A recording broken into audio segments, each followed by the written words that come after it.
Hey, how's it going? If you've ever thought about making your own podcast and you kind of get into that analysis paralysis, you don't know how to start, check out Anchor. I'm telling you right now, Anchor is at the edge of technology. It's the easiest way for you to get your podcast going. I mean, all you have to do is you start it up on your phone. You don't need any kind of crazy setup and advanced microphones or whatnot. You can do it off your phone or computer. And the cool thing about Anchor is that it automatically distributes it out to the most popular podcast platforms, right? So what I'm talking about is it can get it to you on Spotify, Apple Podcasts, and many more. And you can make money off your podcast with no minimum listenership. It's easy. And it's kind of an all-in-one. So check out Anchor, get your ideas, get your motivation out there into the public space. Download the free Anchor app or go to anchor.fm to get started, okay? Download the app or anchor.fm to get started. It's Chris, the Dating Doc, and this is going to be a follow-up to my Breakup Recovery podcast episode that I just did. You're going to like this one. Stay tuned.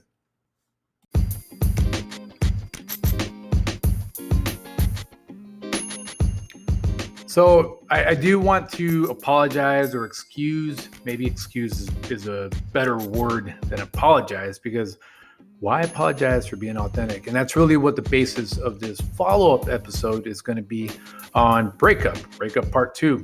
This is something that truly happened to me. And I would think it would be a disservice if I continued on my Myers-Briggs series, because I knew that something was looming. I knew there was still this 800-pound gorilla, where it is both a cathartic experience for me to be able to talk about my breakup, but also the more important part is how I've bounced back from it in a very genuine way. And what are some of the things that I've done? What are some of the things I've reflected on? How did I avoid from getting into the wrong traps and getting into this toxic cycle of substance abuse or emotional overeating, anything of that sort that may benefit someone who's out there who is still going through their breakup or divorce. Years later, months later, you've gained a lot of weight. You have mentally or spiritually died, even though at work you're on autopilot and doing what you're supposed to, right? For your kids, for your boss, family, et cetera, et cetera. So yeah, I'll take you on this journey again. And I will say this, I'm going to probably repeat this again, is if you are wanting to reach out to me and say, you know what, this resonated with me, or here's my story. I am on Instagram, TheDatingDoc, same name as this podcast, on Instagram, TikTok, any of those social media platforms where you can message me, Facebook, et cetera, et cetera. Just search The Dating Doc.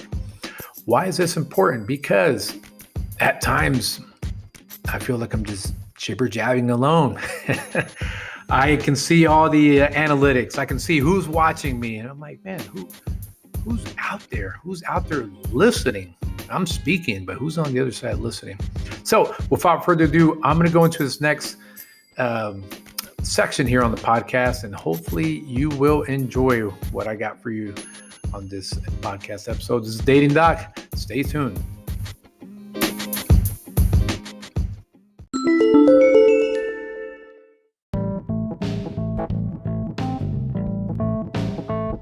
So let's start off by saying this, and I truly hope this resonates with you. Obstacles are gifts. Obstacles are gifts. Okay? Think about it that way. And I'm going to tell you a true to life story that's going to make you think, okay, well, this guy's a little crazy. He's on that David Goggins stuff. If you don't know who David Goggins is, look him up if you need some motivation. If you need some resilience kind of motivation. So back in 2011, I had a female friend. We weren't even sexual. I'm talking a legit friend. I would be her plus one to weddings, galas, stuff like that. She just needed a plus one.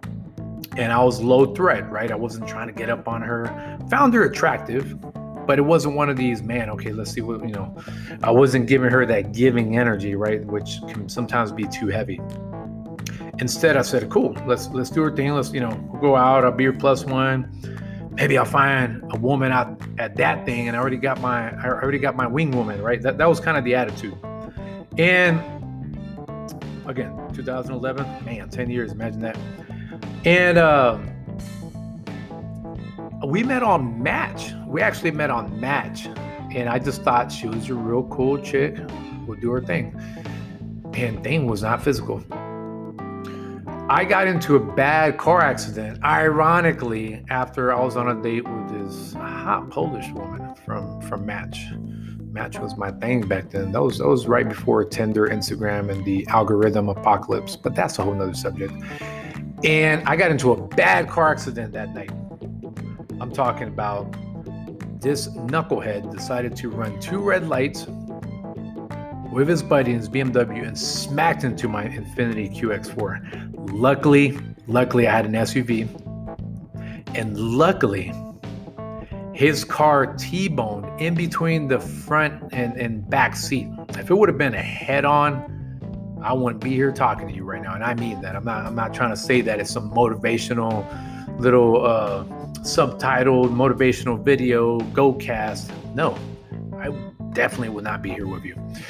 And I remember seeing my car's front window crack, and this is a tough vehicle, and I mean my shoulder was out.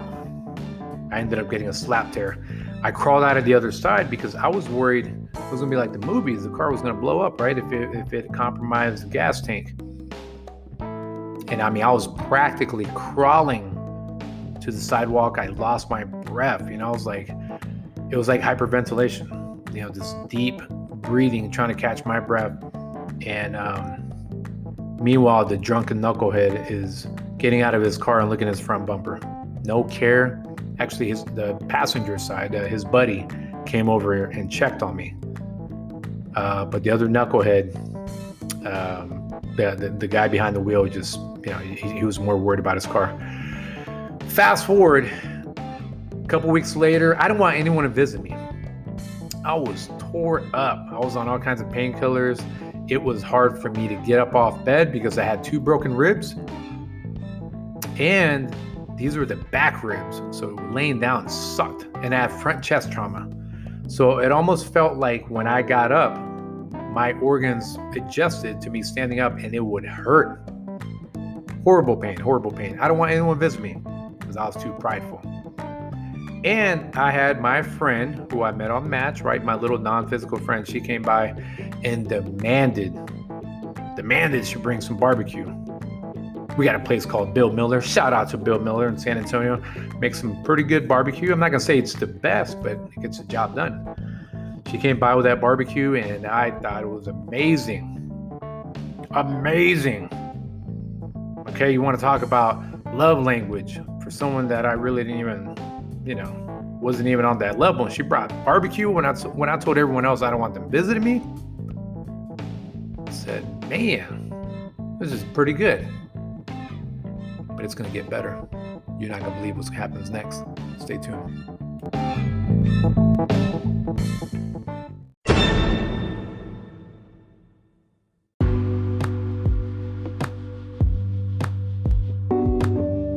You might be thinking, man, come on, give me the stuff. You want to talk about breakup? I want to give me the tips. Stay with me here, okay? Be on this journey with me. Let's pretend we're at happy hour. We'll get there. So, she brought the barbecue. I thought that was the ultimate gift giving combined with active service. I said, this is amazing. Guess what happens? I get turned on by her gesture. I was not even into her like that before. I found her attractive, like I said.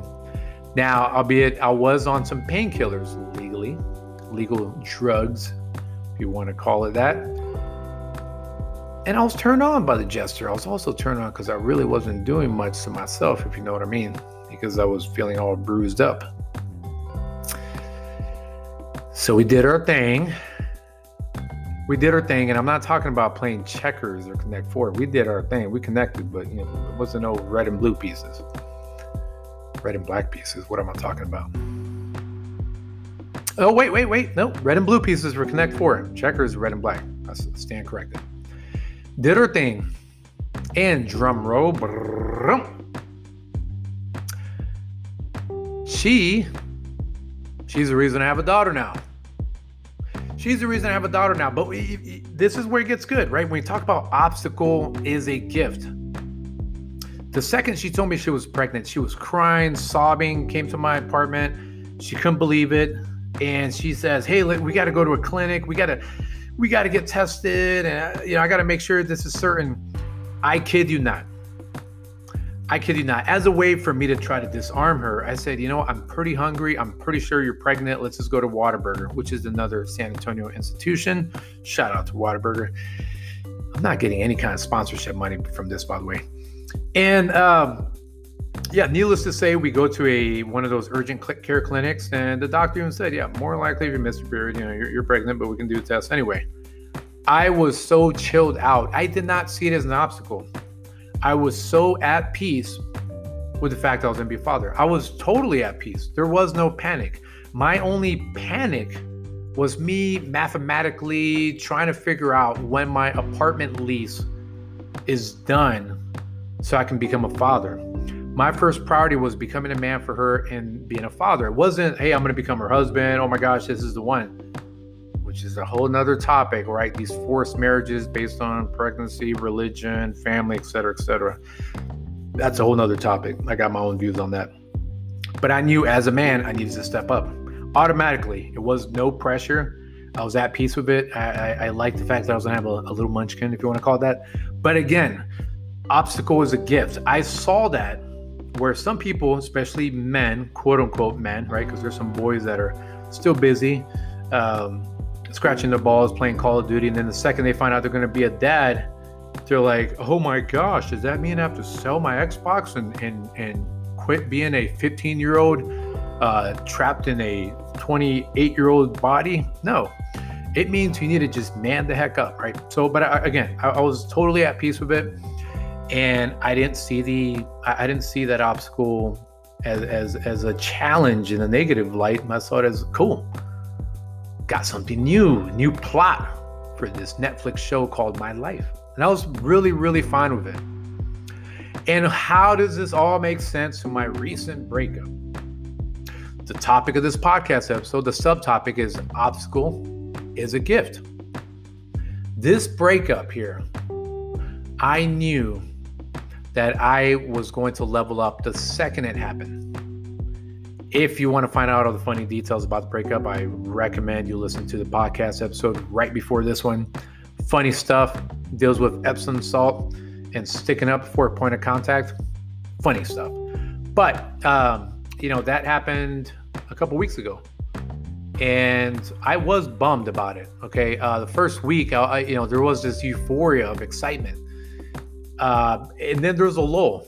I was feeling a little bit down. And out, mainly because I knew the obstacle was a gift. I knew at that time my brain just needs a reset. That's why I'm going through this little bum state. Had a couple days, just 2 days of slightly getting off my diet because I was kind of getting away from, I was hitting that variance on my discipline, on my rituals. I was getting to, I'm going to eat a little bit more ice cream because it feels good. I'm going to drink an extra beer because it feels good. In the back of my mind, I knew that this was that phase I needed to go through where most people are lost. They're just like moping and trying to figure out what's going on. And they know they're overeating. They know, but in the back of their mind, they don't see the light at the end of the tunnel. Matter of fact, it's already the light at the end of the tunnel. They're stuck in the tunnel for a little bit. Now I'm going to get into the good stuff on how I bounce back from all this. And again, obstacle is a gift.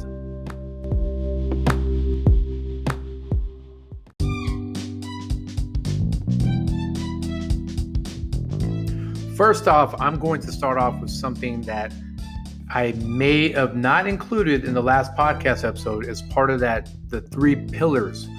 And this is very specific, and I'm going to allude to it because due to my other job, I can't neither confirm or deny.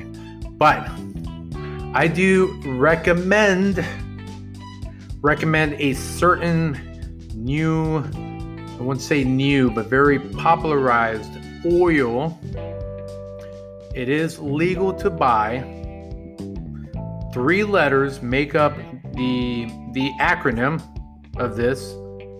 And you've seen, I'm sure, plenty of pop-up shops that are selling this certain 3-letter item that comes in oil form. You can take it orally or topically.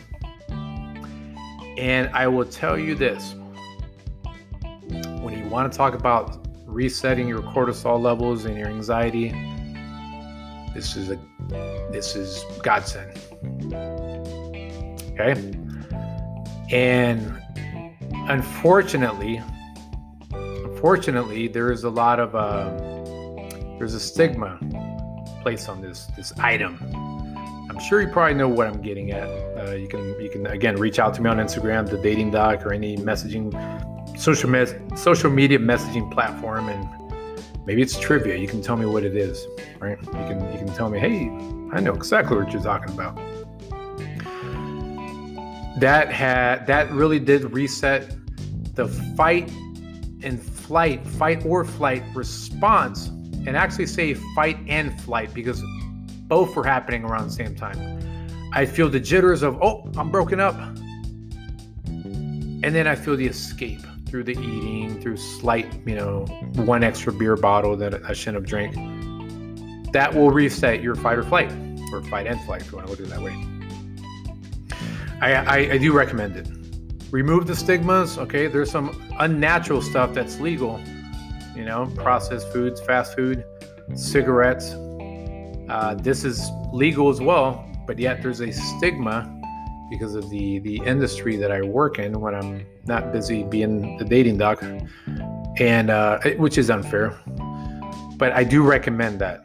I recommend that because you immediately need to get away from that fight or flight response that's going to tell you to go out and drink, go out there and hook up, go out there and just guzzle down a whole bunch of alcohol, eat what the hell you want, and don't even look at it in moderation. Be moody at work. Reset your cortisol levels. Another way to reset your cortisol levels and get into that chill out is the grind of working out. And I know I mentioned that in last podcast episode.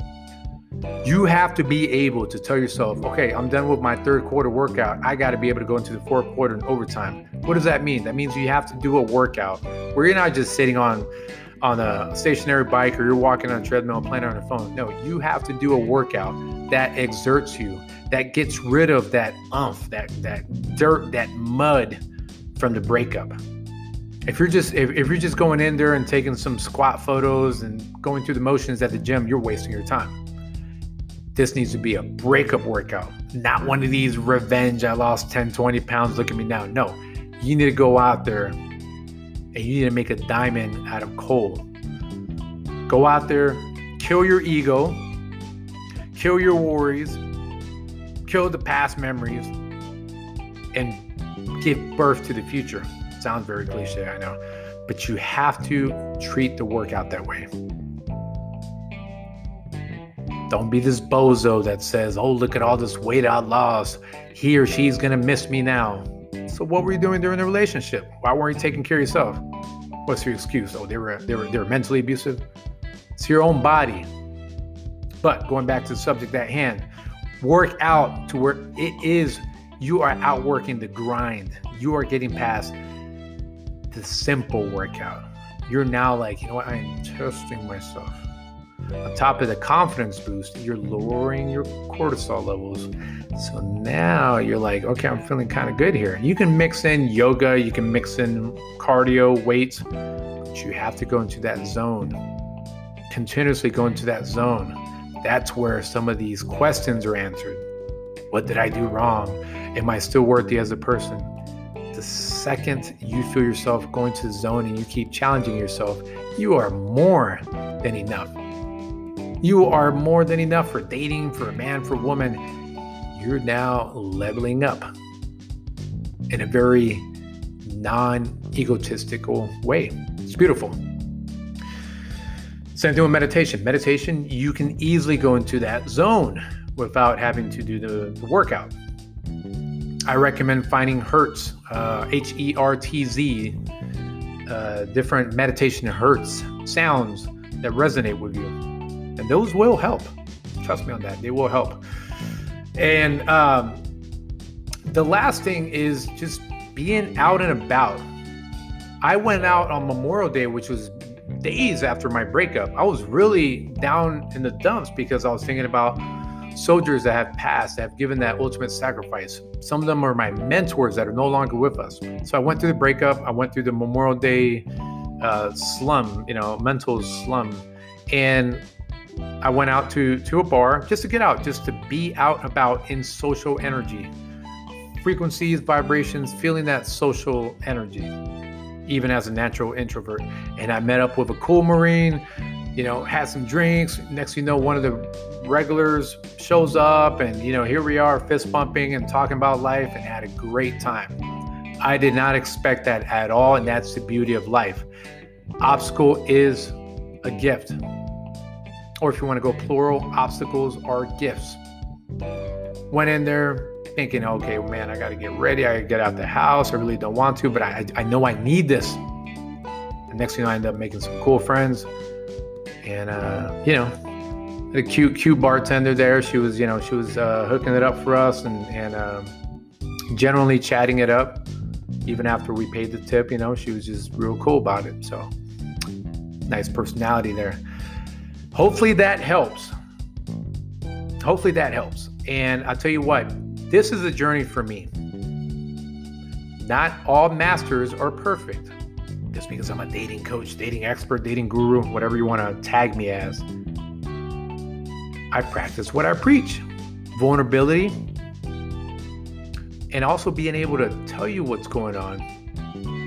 How I got up through the mud of a breakup. Because it's the same type of advice I'm going to give someone. I've lived it. And it's beautiful living through it. That's where I say you might think I'm wicked. It is beautiful going through the breakup, and not as a Jedi mind trick so I feel better about myself. I truly, truly feel like a stronger person before I met the woman that I would end up breaking up with. And I could actually feel my frequency growing in a clean way. I'm a much more aware person. I'm a much more beautiful person. I mean that in a humble way. But that beauty needs to shine. I need to be of service to people. And it doesn't mean they pay for my dating services, date coaching services. No. It means I say hi to strangers that are also battling their own demons. I help someone out if they drop something. Okay? If I'm at a bar, we both eye a good-looking woman and he's sitting by himself, make that eye contact and smile and laugh. We have to be of service to each other in this very disconnected society we're living in. That's my last tip. Be in this world. Unfortunately, most folks that commit some of the most atrocious crimes, I can't even detail them because I don't want to get demonetized. Some of the most atrocious crimes, mass crimes, are loners. They are so selfish with their own energy that it becomes twisted. Their energy and their vibration becomes retarded in a way where now it's expressed through crimes. Be in this world. It takes a lot of courage to do that. Be ballsy, be courageous. Don't be a coward in your loneliness. All right, Dating Doc, I'm signing out. Love all of you. If you're rising with positive energy, hit me up. Let me know who you are. I would love to meet more of my listeners. Dating Doc signing out. Peace.